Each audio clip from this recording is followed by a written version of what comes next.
Civil Liberties Australia is what CLA stands for, and it was established 20 years ago by a couple in Canberra who were becoming increasingly concerned about injustices and the widening gap between corporations and the rest of us in Australia. The incarceration rate, the increasing surveillance laws, and the need for a Human Rights Act to deal with this across the nation. CLA were at Parliament House this morning for an hour for a silent protest because we're trying to change what we can't accept, which is police investigating police. What worries us about police investigating police is that the Corruption and Crime Commission in Western Australia was set up in order to oversee the police as ordinary human beings like us. But in fact, the Corruption and Crime Commission are no longer particularly interested in what the police are doing.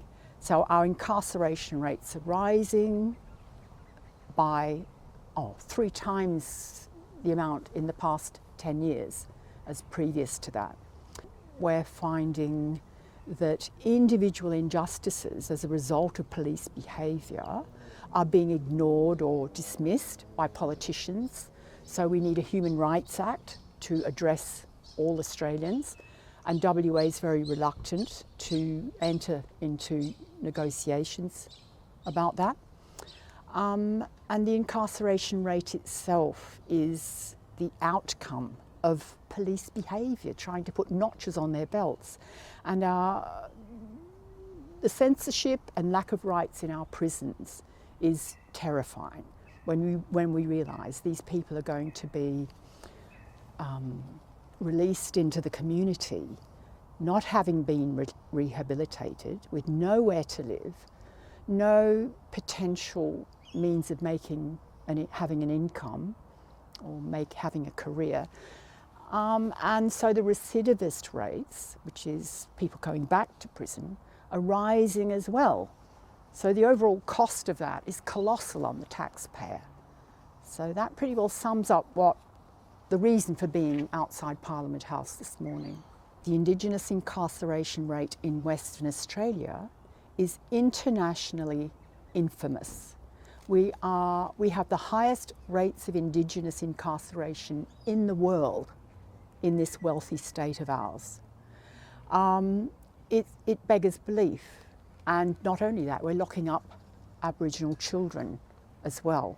And Civil Liberties has that as front and centre of our letters to politicians at the moment. This is an outrage, at a time when we're supposed to be closing the gap.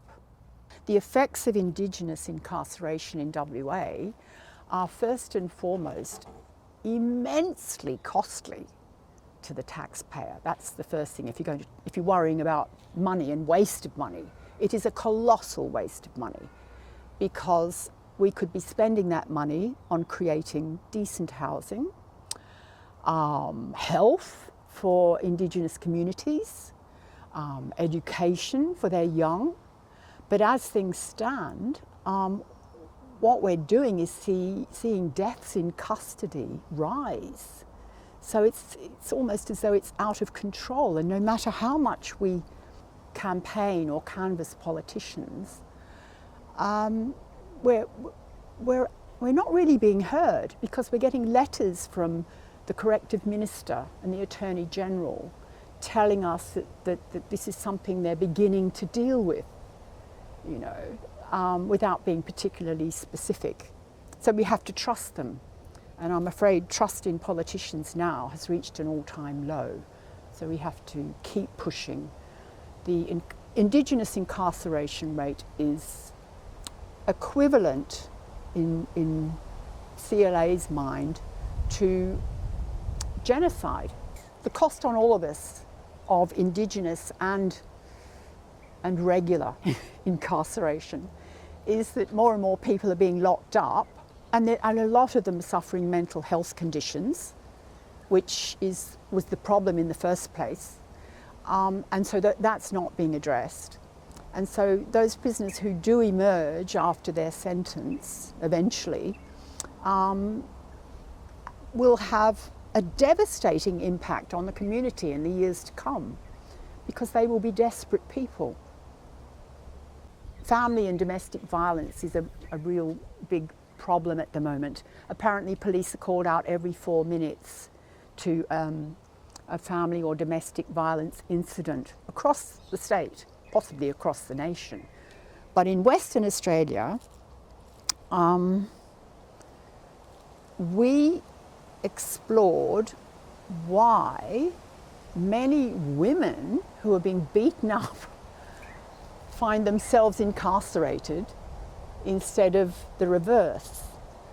And interestingly, domestic violence amongst police themselves is big.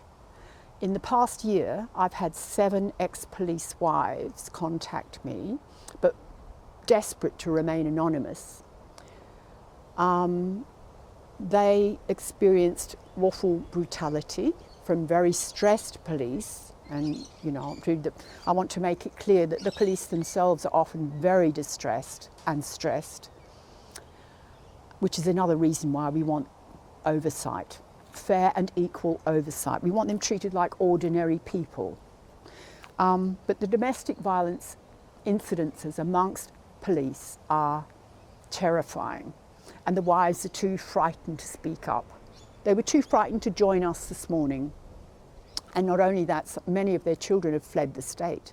Now this is, just to have 7 ex-wives come to CLA in 1 year is remarkable, because they've also wanted to run away after they've let me know what they know.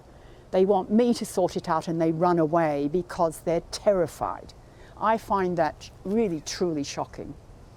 And that without police oversight and addressing the police culture for their sake as well as ours, for their families' sakes as well as ours, then this will just continue, and I can only see it getting worse. So what I found from Report 15 that was tabled last year in September in Parliament is that in fact the Corruption and Crime Commission are only investigating a tiny, minute number of complaints brought to them by citizens about police bad behaviour. And I have this pie chart here that shows you openly in Report 15 how little the CCC is investigating police. So you might ask, what are the CCC doing? Who are they investigating? And the fact is that they apparently are investigating political and bureaucratic corruption, which I'm sure exists, I'm certain of that.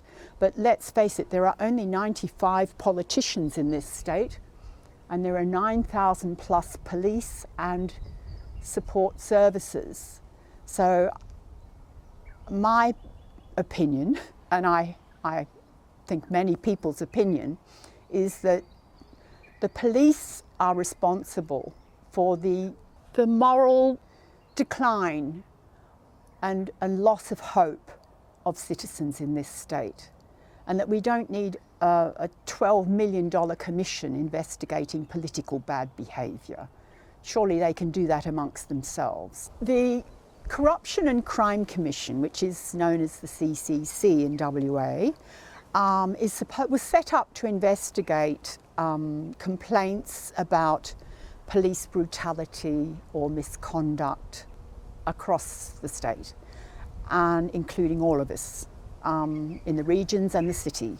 Civil liberties objectives are to have politicians listen and act, to get politicians to understand it isn't just a career, them taking responsibility for the people they represent.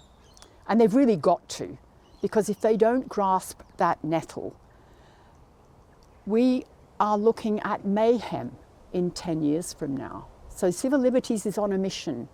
We have got to turn the tide. We've got to get politicians to listen. The justice system in Australia, right across Australia, really needs a complete review. For 200 years, we've had a sort of medieval British system of justice, and we either need a royal commission nationwide into the mess that it has become, or individual state reviews to attempt to clean up and clarify what is happening to the law. It would be worth it for future generations.